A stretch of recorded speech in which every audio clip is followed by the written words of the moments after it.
Hello friends, welcome to my channel. രസം കൂട്ടിയുണ്ണാൻ എല്ലാവർക്കും ഒരു രസമാണല്ലേ. ഇന്ന് നമ്മൾക്കൊരു തക്കാളി രസത്തിൻ്റെ റെസിപ്പി ആയാലോ. ഇതിനു വേണ്ടി 4 തക്കാളി, 4 ചെറിയ ഉള്ളി, 1 ടീസ്പൂൺ നല്ല ജീരകം, 2 പച്ചമുളക്, 1 കഷ്ണം ഇഞ്ചി, 3 അല്ലി വെളുത്തുള്ളി, പിന്നെ ഒരു നെല്ലിക്ക വലിപ്പത്തിൽ പുളി ഒന്ന് വെള്ളത്തിലിട്ട് വെക്കണേ. ഇനി ഒരു പാൻ ചൂടാക്കിയ ശേഷം അതിലേക്ക് 2 ടേബിൾ സ്പൂൺ വെളിച്ചെണ്ണ ഒഴിച്ചു കൊടുത്ത് കട്ട് ചെയ്ത് വെച്ച് തക്കാളി ഇട്ട് കൊടുക്കാം. തക്കാളി ഒന്ന് നന്നായി വാട്ടിയെടുക്കാം. നന്നായി വാട്ടുന്നതിന് വേണ്ടി ഞാനൊന്ന് തിരിച്ചും മറിച്ചും ഒക്കെ ഇട്ട് കൊടുത്ത് തക്കാളി വാട്ടിക്കൊടുക്കുന്നുണ്ട് കേട്ടോ. തക്കാളിയിലെ തൊലിയെല്ലാം എടുത്ത് മാറ്റാൻ പറ്റുന്ന പരുവത്തിൽ തന്നെ വാട്ടിയെടുക്കണം കേട്ടോ. ഇപ്പോൾ നന്നായി വാടി വന്നിട്ടുണ്ട്. ഇനി ഞാൻ ഈ തക്കാളിയുടെ തൊലിയെല്ലാം ഒന്ന് മാറ്റി കൊടുക്കുന്നുണ്ട്.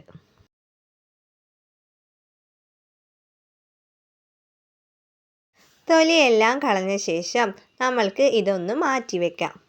ഇനി ഒരു മിക്സിയുടെ ജാറിലേക്ക് നമ്മൾ നേരത്തെ എടുത്തു വെച്ച ചെറിയ ഉള്ളി, ഇഞ്ചി, വെളുത്തുള്ളി, പച്ചമുളക്, ചെറിയ ജീരകം, പിന്നെ തൊലി കളഞ്ഞ് മാറ്റി വെച്ച തക്കാളി എന്നിവയും കൂടി ഇട്ട് കൊടുത്ത് നന്നായി ഒന്ന് ചതച്ചെടുക്കാം.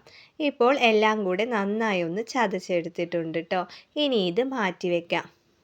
ഇനി രസം ഉണ്ടാക്കുന്നതിന് വേണ്ടി ഒരു പാൻ ചൂടാക്കിയ ശേഷം അതിലേക്ക് ആവശ്യത്തിന് വെളിച്ചെണ്ണ ഒഴിച്ചു കൊടുക്കാം.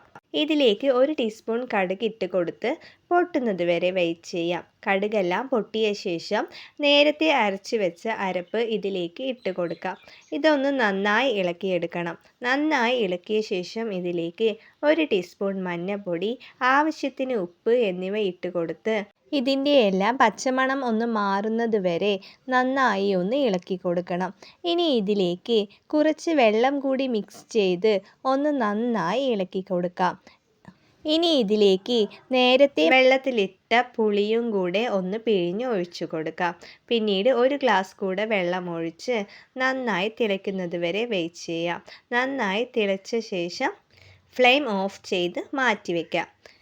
വളരെ എളുപ്പമാണ് കേട്ടോ. കുട്ടികൾക്കും മുതിർന്നവർക്കൊക്കെ ഇഷ്ടമാവും. എല്ലാവരും ഒന്ന് ട്രൈ ചെയ്ത് നോക്കണേ.